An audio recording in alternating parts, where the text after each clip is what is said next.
Nakipagdialogo si Senador Erwin Tulfo sa Chinese Embassy kasama ang Department of Foreign Affairs para pag-usapan ng ilang issue hinggil sa West Philippine Sea.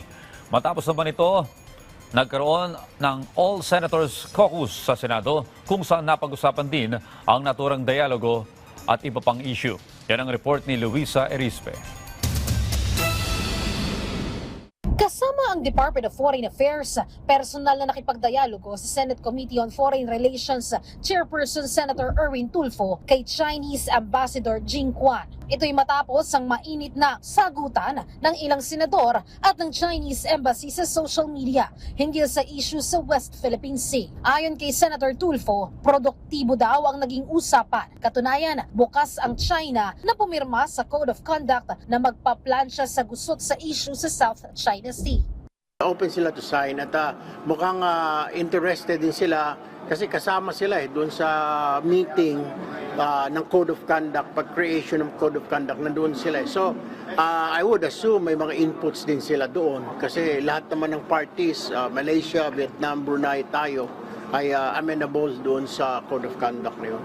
Sinabi naman ng DFA sa pagpupulong na simula sa Marso magkakaroon ng dialogo para sa Code of Conduct at inaasahang mabubuo na ito sa Disyembre. Magkakaroon din anya sa Marso ng Memorandum of Understanding sa pagitan ng Chinese Coast Guard at Philippine Coast Guard na imbis na magbanatan sa West Philippine Sea ay magkakaisa na lang na magkaroon ng maritime patrol at iba pa. Tapos every month starting March, mayroong dialogue meeting kasama yung other countries na claimants sa West Philippine Sea, sa South China Sea.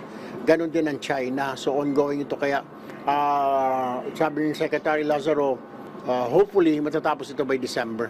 By end of March, pabalik na rito yung Memorandum of Understanding between the Philippine Coast Guard and Chinese Coast Guard na instead na magbanatan sila dun sa West Philippine Sea, South China Sea, magkaroon na lang ng cooperation like patrol, search and rescue, clean up, yun yung nabanggit ni Ambassador Jing.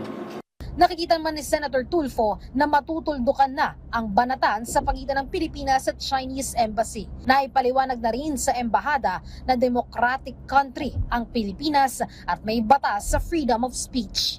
Mukhang tumahimik naman na this past few days. So napansin naman natin wala nang sagutan between us at saka dun sa grupo ng Chinese Embassy.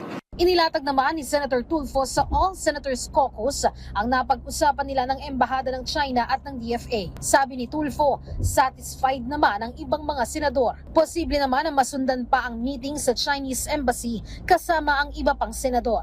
Pero karamihan sa mga napag-usapan sa caucus ay tungkol sa LEDAC priority bills na kailangang ipasa sa ilalim ng administrasyon ni Pangulong Ferdinand R. Marcos Jr. Mostly sa LEDAC, yung mga legislative na kailangan namin tapusin by June dahil nahanap na po ng Malacanang. Kagaya, I have 3 bills na kailangan bilisan. Yung gusto ng Pangulo, yung sa AIC, sa institutionalization, tapos yung amendment sa 4Ps, then yung sa online gambling. Luisa Erispe para sa Pambansang TV sa Bagong Pilipinas.